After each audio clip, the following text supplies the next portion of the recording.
So we're just going to go over some background information about Shakespeare and Romeo and Juliet, so that way you understand the play a little bit better. The play is a shorter version, so I cut it down so that way it wouldn't be as overwhelming to you, especially at the end of the year like this.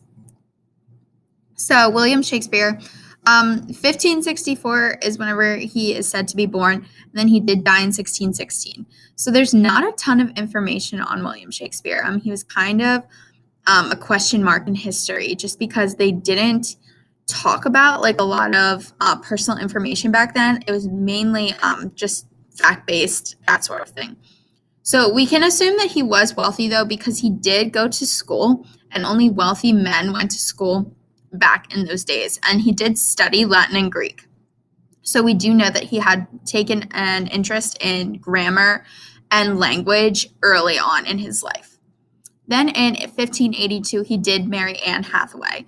I know you might think that that name sounds familiar because there is an actress as well named Anne Hathaway, not the same person, obviously. So shortly after that, he did join a theater company called the Lord Chamberlain's Men. There he served as an actor, a playwright, and a director. He wrote 37 plays, 154 sonnets, and 2 epic poems. So he did a lot of writing, especially because you didn't have like a typewriter or a computer back then. You had to handwrite everything. So he was a very busy guy. I'm going to get into the genres in a later slide, but he focused on comedies, tragedies, and histories. So whenever he did die, he only left his wife the second best bed in their home, which is kind of a slight to her. It's been rumored that he would cheat on his wife, even though they did have 2 kids together. That it was also rumored that some of his sonnets were for men that he was having affairs with. But leaving the second best bed in their home to his wife is kind of rude, and kind of making a statement to the public and to his wife that he didn't really care for her that much. So Shakespearean plays were mainly in these 3 genres: tragedies, comedies, and histories.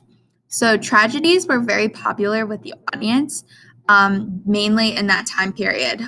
All protagonists had a fatal flaw in these plays, so they all had something that they could not overcome and ended up being the reason for their death. So some popular tragedies are Romeo and Juliet, Hamlet, and Macbeth. So we will be reading Romeo and Juliet, so keep in mind that it is a tragedy. He also wrote comedies, which were driven by language and complex plots. So you actually had to be kind of on your toes with these to understand the comedy. You can really categorize a Shakespearean play as a comedy whenever mistaken identities are involved in the plot. So a lot of the times, men will be disguised as women or the other way around. So a lot of the times that happened. The Merchant of Venice, Much Ado About Nothing, those are 2 plays that were comedies. And then we have histories, which are used to make social and political commentary. So he was very into politics and making statements back then, and he would use his plays to do so. They weren't always accurate, but he drew from historical sources to do his best to make sure that they were. But like there are some things in Julius Caesar that never happened, and also Richard III. So the performance of these plays were performed in multi-sided structures with a central uncovered yard surrounded by 3 tiers of covered seating and a bare raised stage in the yard. I'm going to show you a couple pictures in the next slide, but that's where they were performed. You might have heard of the Globe. That's where a lot of Shakespearean plays were performed. But in order to make their money and stuff, spectators did pay different prices for seating. So the cheapest tickets that you could buy were for 1 penny, and you had to stand the entire time in like that courtyard type thing. Whereas if you wanted to sit in a balcony seat, they were 2 pennies. The plays were performed by all male casts back then, so there were no women working or performing. So usually women would be performed by younger men that haven't been like hit puberty or something like that. But sometimes grown men would play those roles.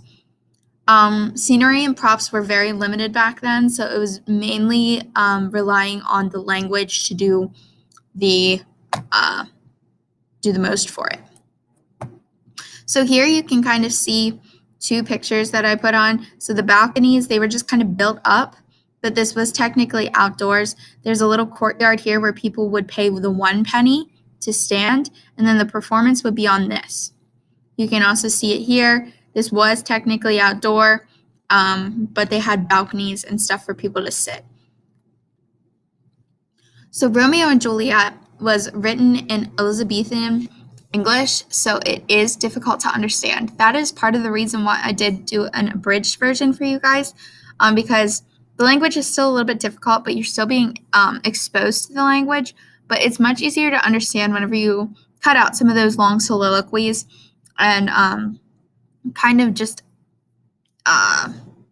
stuff that you don't really need. It's unrelated to understand the plot.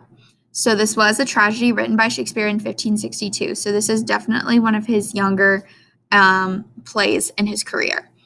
And it's about two Italian star-crossed lovers, Romeo and Juliet. So star-crossed lovers basically means that they're not supposed to be together. But somehow their paths cross and they fall in love. Some themes to look for in this play are consequences of immature blind love, hatred, and loyalty. So go ahead and read the play. I'm going to attach a video in the next one to just kind of do a quick recap for you. There's little footnotes on the play to help you understand it as well. If you have any questions, though, please ask.